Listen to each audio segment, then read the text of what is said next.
So welcome back everyone to part 2 of our new podcast. Now I managed to sway Lee to not put on the controversial shirts, but we have gone for the team we cannot name. So like from part 1, if anybody happens to know who this is, please do let us know because I'm actually quite interested.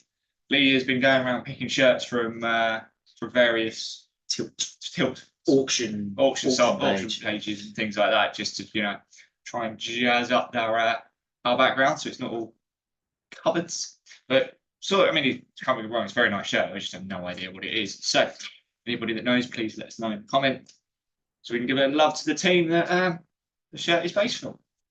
So we mentioned in part 1, so we haven't been around for a couple of months or so, just to Lee had a bit of a paddy about the format of the podcast. But tell us what we've been doing, because the channel is exploding currently. It is exploding. Even I think it was yesterday, my Twitter page was just 1 ding, 2 ding. It was just kept going off in my pocket, and I was at work, and I didn't get much work done because I was just trying to read through everything, everyone reposting messages that I've done. I've had a player from a club start following me. I've had the drummer from Bastille. I mean, that's awesome. Is following me. Chatted with him on messages. Because you've been spending a lot of time kind of a lot further down the pyramid. As we were talking about food bit from part 1. East Preston in tier 10. You've done quite a lot of the non-league scene. Yes. For the last kind of 5 to 6 weeks. Any particular reason behind that? Thinking. Well, 1, I enjoy it. That was helpful. And I just think the fans, the atmosphere, the grounds are just more enjoyable to go to. I mean, when I went to Aldershot, I know next time I go that don't get seats behind the dugout, because the dugout is a lot bigger than where you're sitting, and it does block out quite a bit of the view. But what helped with that was the fans. I had about 4 or 5 fans around me, so welcoming, and told me a lot about the club, and just really easy to talk to, and made you feel really, really welcome. And that's what you get with non-league clubs, is as soon as you get there, you feel like you're one of them. The way they make you feel. So that's why I've now, my videos are mainly non-league. And you've got to make some really good connections across East Preston. For what you were chatting on, what that's looking like moving forward. Definitely looks like there's a partnership going on right now. It'd be nice to get a proper partnership where I can. So I spoke to the chairman the other day, a quick chat, but he was busy running around, getting the ground ready and before kick-off and everything. But it's it's just going down there. I'm only 20 minutes away on the train from East Preston anyway, so they are really local team. But it's just nice when I filmed the Worthing video there, and my Worthing video just blew up because all the East Preston fans watched it, but they also used my video as their review video for the game. Oh, nice. So on Twitter, when you go on their page, the link is to my Facebook page, my YouTube channel. Sorry, I'll come to Facebook in a minute actually, because that. I mean, you trumped my next question, so but it goes straight to my YouTube channel. I think I'm still getting views now from that game, and I'm on 700 something views. Aldershot, I'm on over 900 views, and currently from Sunday's game, I think I'm just about to hit 300 views and a combined 120 watch hours. That's really taking it's really exploding the channel over the last few weeks. Kept you very busy. It has, yeah, really busy. And I've been invited back again Sunday for women's football that is now going to start happening on the channel, which will be East Preston women. So is that something like specific you're going to add as a kind of a sub point? Because I know you've been doing you've got the Chelsea Conference League games, haven't you? Well? So Black Lad Travels got me a ticket to Chelsea v Ghent, and then we're going again next Thursday, 7th, to Chelsea v Noah. Don't know where Noah are from. Never heard of them before. It's the beauty of the Conference League, though, isn't it? It brings a lot of teams into Europe that ordinarily would never have had an opportunity to do so. It's like going to Lewis last year and, seeing some of that, what the non-league European scene looks like, which, I didn't know was a thing. No, I didn't till I saw it's a Phoenix Trophy. So I had a look, and it's a European Cup for non-league sides in England, Italy, Belgium, Finland, all those sort of things. They've got kind of established lower leagues, but it's what you said you always wanted the channel to be about. Was about exploring football in and around England and a little bit of Europe as you go. That's outside of the Premier League. Yeah. I'm bored of the Premier League. So bored of it. I mean, I used to religiously watch Match of the Day every Saturday night. Don't even turn it on anymore. I stopped watching it completely because I was bored of it. I just don't find the Premier League entertaining anymore. And the big people out there going, it is. It's not. It's really not. Certainly not your preference anyway, isn't it, currently? So for the next kind of thought I'd ask you, so in the run up to Christmas, for anyone that doesn't follow English football, doesn't know it, our festive period is crazy for the amount of games. Where a lot of kind of European leagues, they have this 2-week break, they have this winter break that runs from, I think, kind of like mid-December to kind of mid-January at some point. Varies a little bit between leagues, but it's generally around this point. Not us in England, we have games right through. We have games on Boxing Day, we've got games on New Year's Day, there are games, kind of a few days before Christmas Eve. Yeah. So what does your festive schedule look like? Because you'll be a very busy man. Yeah, I've got to look and see what the fixtures are, because obviously they're not all fully out yet. Like kick-off times and days. TV, no doubt we'll get a whole day of games on TV like we had at the start of the season, where you had your Championship at 12:30s and you leave at 3s and then 5:30s, and then there's always a little bit long league sprinkled in between. Yeah, it's going to be pushing it a little bit, but I'm hoping Boxing Day I'm going to shoot down to Shoreham's ground for they've got an 11 o'clock kickoff. That's early. I know. So they're only a 2-minute walk from my house. So I'm not. So I'm going to try and get down there, but Boxing Day is when all the family comes over and everything like that. So yeah, I've got to try and sort it so I can go and a Boxing Day record. There'll be a Boxing Day video, I have no doubt. There'll be one somewhere. I have no doubt about that. Yeah, there'll be something. And it's not just the games you've been going to. You should see your face on a couple of other podcasts.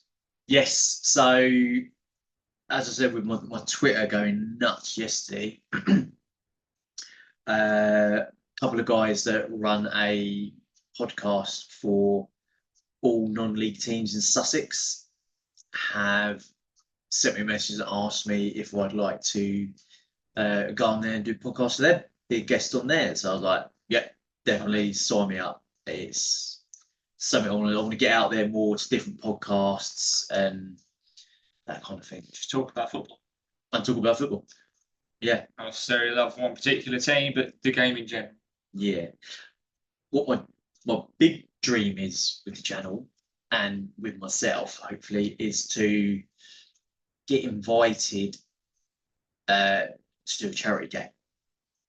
Yeah. To play though as well. I mean, you might have to do some fitness work. Yeah, I need to do a lot. But I'm a goalkeeper, so. But yeah, so that's a big thing of mine is to play a charity match. Actually, to be fair, me and that lad Travel were talking about it on Friday night.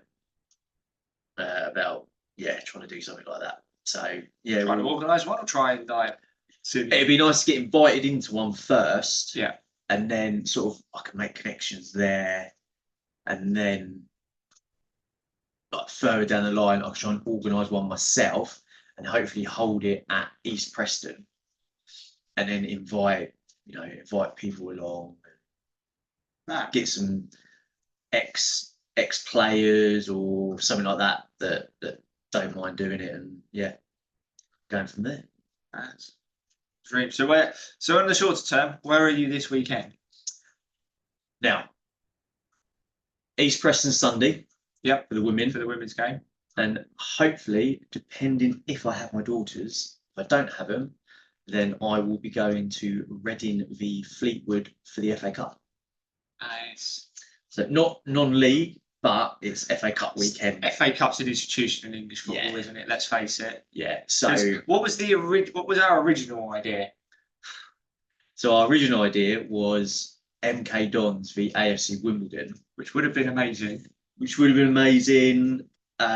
And then found out it's now 12:30 kickoff on a Sunday morning, and it's £100 return. It's about the most antisocial kickoff time on a Sunday, with relying on the fabled British transport system, and that fabled transport system is also going to cost a pretty penny. So it's like that £100 return was just me.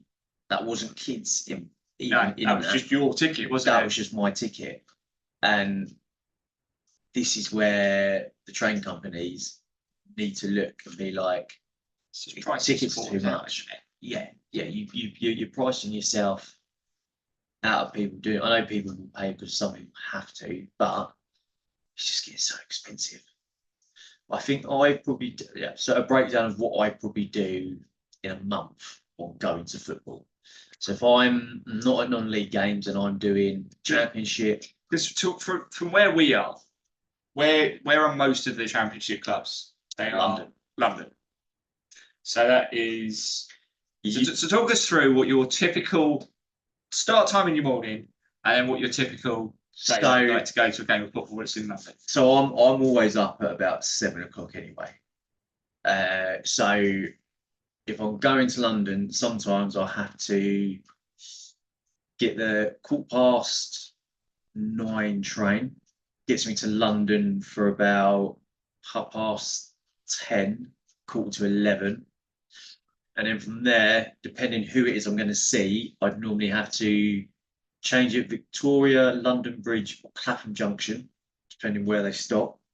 And then I've probably got another 45-minute travel from there.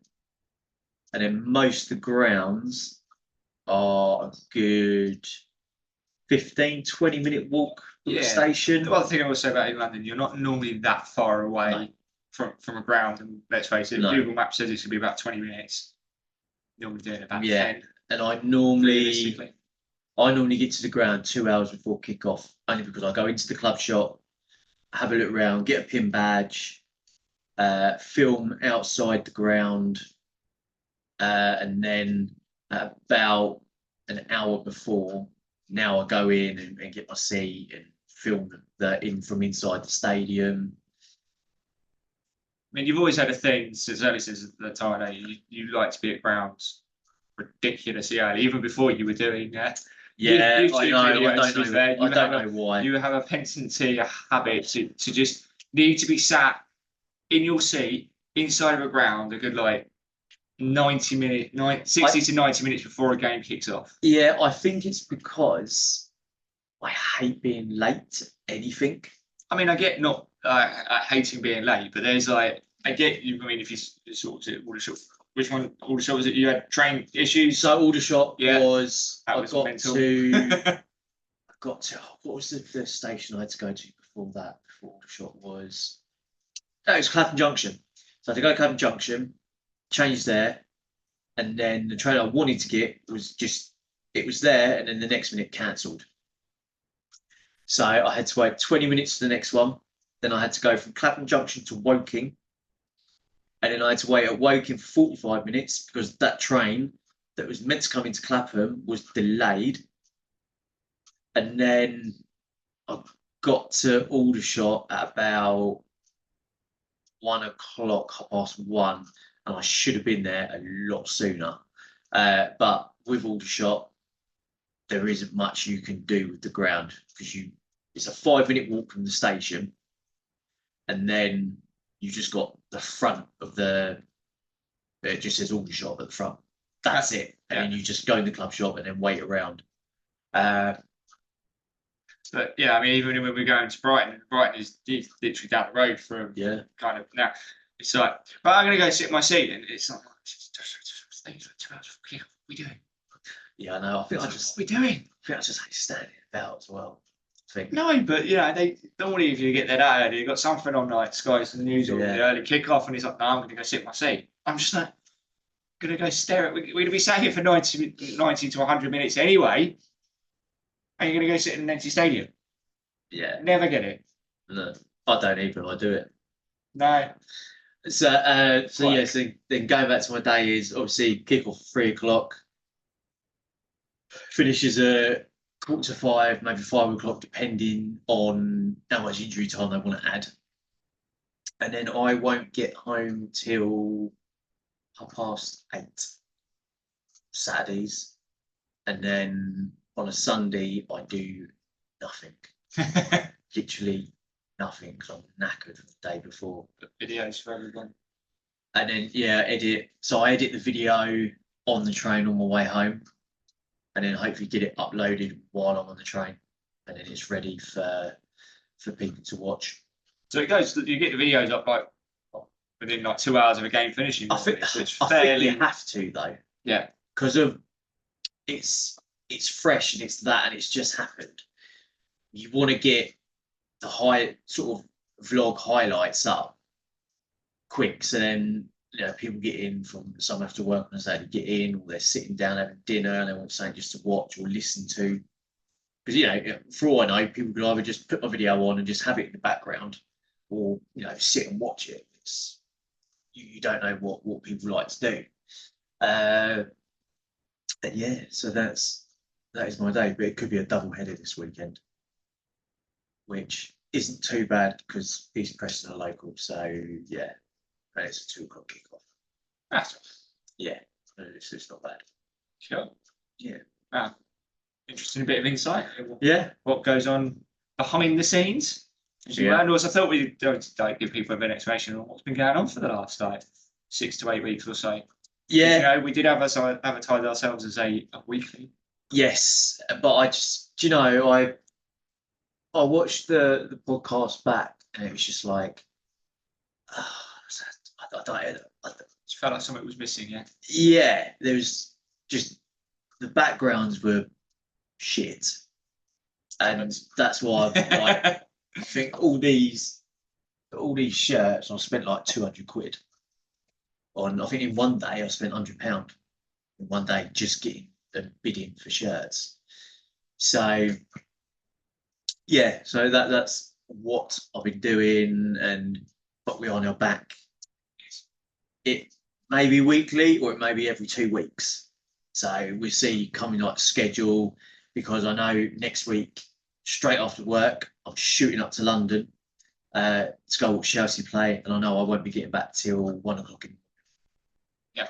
So I even do midweek as well. And it's getting to that point where it's getting cold.